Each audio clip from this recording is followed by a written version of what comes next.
Assalomu alaykum aziz vatandoshlar. Xudo xohlasa yana bir ishlarimizni o'zimizni Andijon viloyati Kamolot mahallasida yakunlab berdik. Ko'rasizlar, o'zingizlar baho berasizlar. Yo'qsa layklarni maqtab o'tib ketasizlar. Hammani juma ayyomi bilan bugun 19-iyun Xudo xohlasa.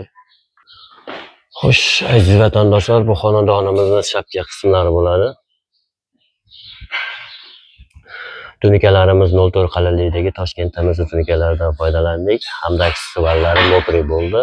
Kamari hamda karniz qismlari partiyalarni mana ajoyib ko'rinishga ega bo'lgan.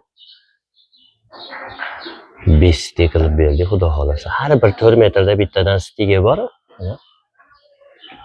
Misol e'tibor berib qaralsa bilinadi, maylarda ma'lum miqdorda stiklar bo'ladi bu tunika for.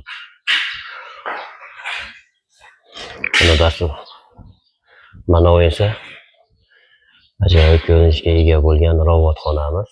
Dasturxon fason qilib berganmiz. Xo'sh, robotxonamiz 520 ga 340 bo'lgan joyga mana shunday ajoyib ko'rinishga ega bo'lgan tunikalarimizni joylab berganmiz. Mana stillarga ahamiyat berasizlar, har bir burchaklariga ustalarimiz tomonidan mohirona ishlangan. Mana xorim taylarni ham o'rab berdik. Xo'sh, shapkamizni u devorning tagidan, fartuyidan tashqari qismigacha 1.20.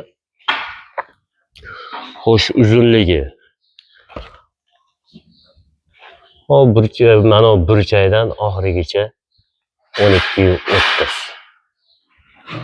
Bu ichki burchakdan hariga devor chetigacha 15.80.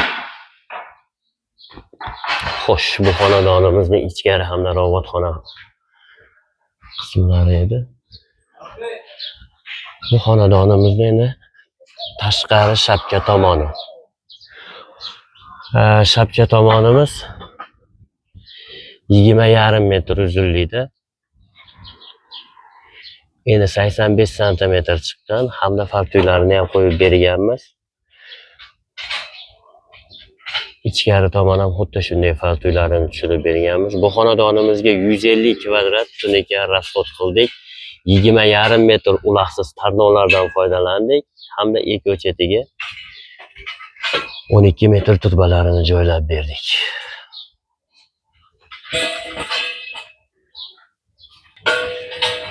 Kimga shunaqa xizmatlar bo'lsa bemalol murojaat qilaveradi. Xizmatlarimiz vodiy bo'ylab vatandoshlar.